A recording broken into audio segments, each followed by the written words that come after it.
Now I want to introduce you Adam and Matthias. They are working at tutti.ch, and they present a speech with the title, "Never Let Go a Crisis Go to Waste."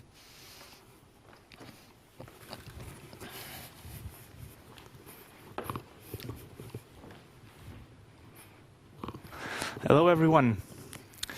Yeah, let's talk about one of my favorite topics, ways of working.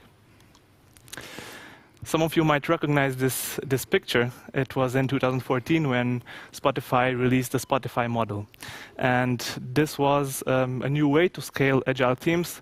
And shortly after, the entire industry just started following it. Everybody was talking about squads and chapters and guilds. And yeah, of course, we also had to try that at Tutti, but we didn't have too much success. We're not Spotify, and we don't have 4,405 employees, so it didn't work out that well. Turns out scaling teams is not that easy, and the answer is not straightforward, which is why we wanted to share what we did and what we've learned at Tutti while scaling our product development teams. I'm Adam, I'm the CTO of Tutti, and together with me is Mathias, who is a senior product manager. But why do we even have this problem, you might ask? And unlike what some of our users think, we do have a team.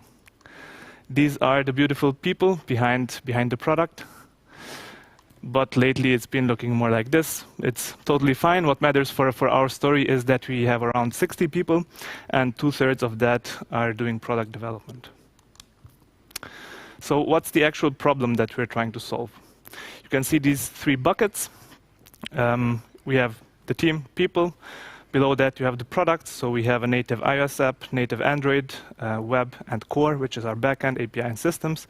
And on the right-hand side, you can see all the features that go into supporting, maintaining, running a fully fledged, mature, two-sided marketplace. So you have stuff like filters, search, ad insertion, inventory management. We have more than 3 revenue streams, and then everything else like accounts, user profiles, fraud prevention, SEO, and so on. So there's a lot of stuff that goes into running a marketplace, and this is why probably there's this famous quote around that I really like. Online classifieds is a very simple business. You only need to get 1,000 things right. So what are we trying to do? We are trying to form teams that can deliver all those features. And I think it feels like we've tried it all at Tutti. And one thing that we've learned is that there is no perfect way. So all systems are flawed, and that means that they all have pros and cons, and you need to actively optimize for the trade-offs that you want to have. And after many, many iterations, we've ended up with this, something that I like to call Tutti's way too cross-functional teams. And the basic idea behind the goal was simple, really. We wanted to optimize for autonomy. So we were thinking, we split up the product development teams in 3, and following Marty Kagan's empowered product teams with a mission, these teams have everything that they need to develop and deliver these features. So you can see we have all the front ends included. We have the back end, the PM, and the designer. And I really wanted to show you this example because from talking to some of you, I heard that you're tempted to try this out. We did, and it looked more like this. It wasn't going that well, and yeah, let's look at what was wrong.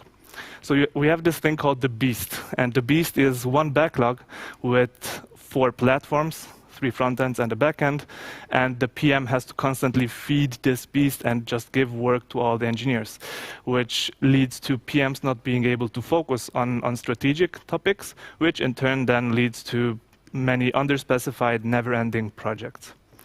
If we look at the engineering side, it's also not looking way better because it happened often that, for example, in the demand team, the iOS engineer was swamped with work. In the supply team, the iOS engineer was out of work. So that didn't look great. Plus, engineers were also isolated. So you had this one-man shows where one person had to deliver everything for their area.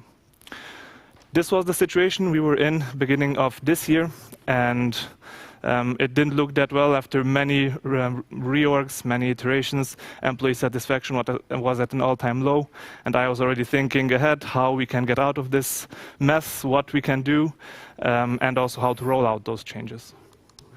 And then this happened. There was the pandemic, everybody's remote, and just try to imagine how it is trying to form teams while everybody is sitting in their living room. So that is a scary thought.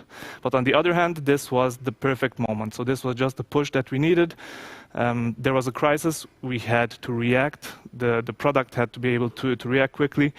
And we are talking about Kurzarbeit like everyone else, while the teams are just not working efficiently. So Mathias will tell you what happened next.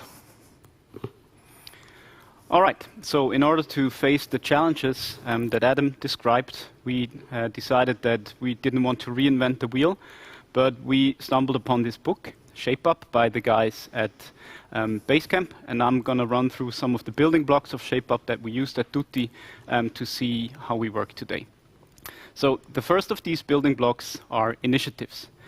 What are initiatives? Initiatives are basically epics to improve the Tutti product. So we write them whenever we want product design and engineering to collaborate. Initiatives are mostly written by product managers, sometimes also by engineers when they're more technical. So what you see on the right side is an excerpt out of Notion, a tool that we use to collect all these initiatives.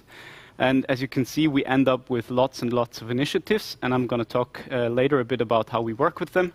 First, I would like to look at one specific initiative. So the example is we built an image carousel and changed the image cropping on the apps. So the first of the sections that we use in initiatives, and we always use the same structure, is the problem statement. So we start with the problem statement to make sure that we don't just jump to the solution. So we clearly try to say what the problem is and why it needs to be solved. In this example, as you can see on the right side, this is a Tutti result list. You see that we crop these guitars in a bit of a strange way, and we also only show one image, so the user has to go to the detail entry and back to see more images. And users report to us frequently that this is one of their main problems when using Tutti. The next section is the appetite section. This is one of my favorite sections because instead of asking how long does it take to solve this problem, we ask how much time do we actually want to spend to solve this problem. Because this then will influence what the solution will be. At Tutti currently we have two appetites, big and small, and I'm going to show you later how this will impact the initiative. In this example, as I just mentioned, users report to us that this is one of their main search experience problems that they have. So we said, to solve this one, we have a big appetite. After stating the appetite, we go to the solution. So the solution is then basically where product, design, and engineering collaborate. And we don't expect final designs, API specification, final architectures, but what we try to do is to minimize the risk before we start implementing, because we saw very often that we painted ourselves into a corner. So in this example, as you can see on the right side, we said, okay, we want to show the full image on the result list, and we also have two suggestions for how to implement a image gallery. Then, after the solution, we have an impact section. So we say what positive change we expect to happen. And we try to be fairly concrete here and define what happens if the impact doesn't happen. In this example, we said we're pretty sure that it's a better user experience, but we also wanted to see what the impact is on one of our main KPIs, the number of contacts. And what you see at the bottom is an A/B test that is currently running that is checking for exactly this. And as you can see, the variant A has a 2/3 chance of outperforming the baseline. We have a few more sections. A confidence section. So are we confident about making this impact, and are we confident about building it? We have a rabbit hole section. So what is stuff that could trip us up? New technologies, stuff that we never did before. And we also clearly say what we won't do. So in this case, for example, on the right-hand side, you see this gallery, a paid position, and we said we wouldn't touch this for the test. So this is the outline of initiatives with all these different sections. So now how do we work with initiatives? Another building block that we have are cycles. So we work in 6-week cycles where we build stuff. Why 6 weeks? Because it's long enough to build something meaningful and it's short enough to see the deadline and feel some pressure.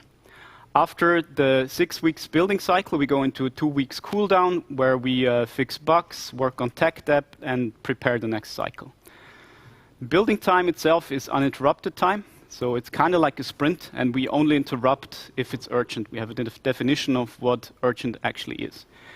We shape initiatives in parallel to building, and another interesting feature of cycles are that they are circuit breakers. So when the 6 weeks are up, your time is up, and we have to actively decide to work on it again. So there shouldn't be any spillover work. Now, how do we decide what we work on? We have another building block, and that's the betting table. The betting table basically is a meeting where management team can give points to initiatives, and they have pre-read the initiatives before that. This is what you see on the right side. So the result of this is an ordered list, kind of like a sprint backlog, if you want.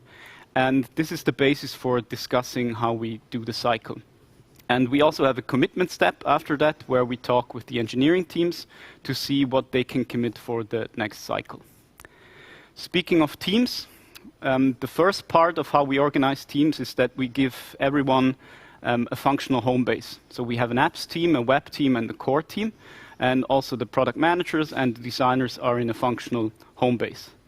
When we write initiatives, we write them mainly for one of these engineering teams. So the initiatives that I showed you earlier was written for the apps team, for example. But the problem is, if you build something, you often don't want to have functional teams, you want to have cross-functional teams. That's why what we have is initiative teams that become responsible for implementing an initiative. So that's what you see on the right side. This is an initiative team with people from apps, from core, which is backend in this case, and also designer. As you can also see, the product manager is not really part of this initiative team, so he's also less involved in the day-to-day work. So it's not really a product owner role anymore. And instead, we have a new role of an initiative lead that, as you can see on the right side, a person from apps is also the initiative lead, and that's a combination of product owner, scrum master, and delivery manager. So that's how we work, and back to Adam, who will tell you if it worked. All right, let's fast forward to today. We are actually wrapping up our 4th cycle. Next week we would have on Friday the company-wide demo. And we've learned a lot. This is what improved. First, we have regained confidence in shipping, and this is already a big step forward for us. We've shipped more than 60 initiatives on time. Then we have this layer of initiatives, these epics that are well-defined now, and they're also transparent. We've seen great engagement from the team. Everybody can comment on them. That's looking really nicely.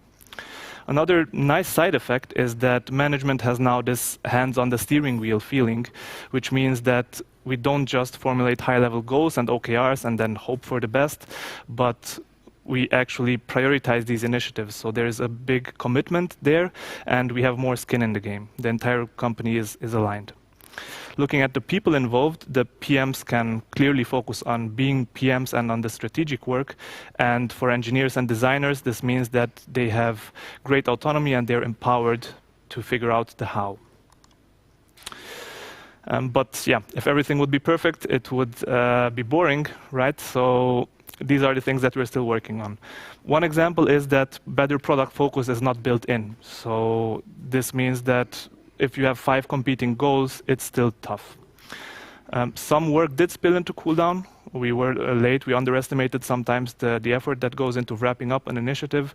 And yeah, the cooldown should be spent for something else, for tech debt.